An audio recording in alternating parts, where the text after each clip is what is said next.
The spotlight is on the Houston Texans from the Golden Nugget Sportsbook in downtown Las Vegas. NFL 32 for 32 series for the Las Vegas Review-Journal. The Houston Texans, Kelly Stewart, are under the spotlight here, 9-7.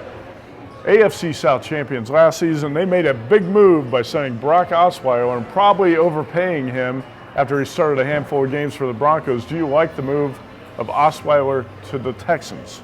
I mean, of course, I like the move. It's nice to see Brock step up and get to have a chance to be the #1 quarterback.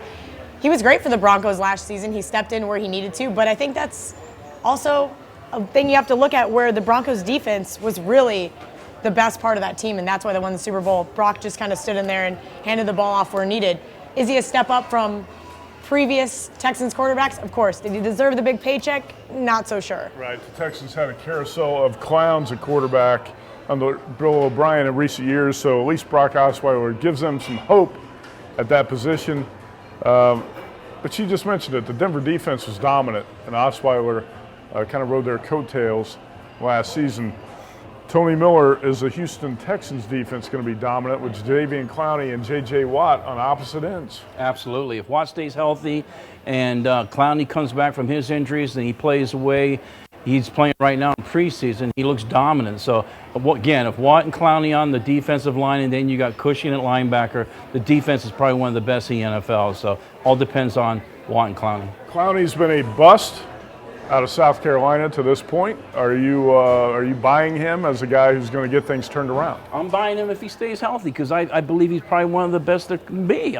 The way he looks right now, he looks so good in practice and in preseason games. So if he stays healthy, he'll be good. J.J. Watt, 17.5 sacks last season, the NFL leader. He had back surgery in July, though. How big a problem could this become? He's going to be back to practice this week, and he hopes to play week 1 against the Bears. Well, yeah, you can't lose the Defensive Player of the Year from the NFL and not get hurt. So, of course, he's key to that defense, Matt, and he has to stay healthy. You think this could be a long-term concern for the Texans, though? I mean, back surgery for a guy like Watt, who plays such a high-impact position, if he goes down, are the Texans in trouble defensively? Or is he possibly an overrated force on that side of the ball? Well, I don't think he's overrated. If he goes down, they are in trouble, and it just can't be on Clowney and Cushing alone and the rest of the team. So he's key to that defense for sure. Texans 9 wins last season, took advantage of a Colts team that was down. The win total here at the Nugget is 9, shaded to the under -120. Where would you play Texas?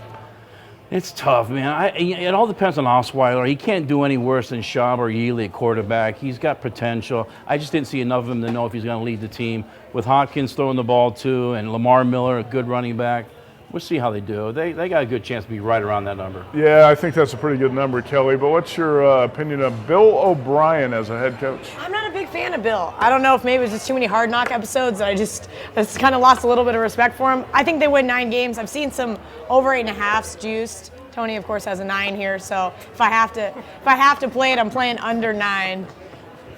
I think I would lean under 9 as well. Not sold on the Texans or Osweiler. But this whole division is really tough to figure when you look at it. It's a riddle wrapped in an enigma or something. It's very difficult to figure out. I think that's probably any one of the 4 teams in that division could win the AFC South this year. If you had to pick one today, who do you pick, Kelly? Bold prediction. Ooh. I got to go with the Houston Texans. Based on what I've seen so far this year in preseason, I think they win the AFC South again. For Tony Miller, the Golden Nugget book director, and Kelly Stewart, that's a spotlight on the Houston Texans from the Golden Nugget.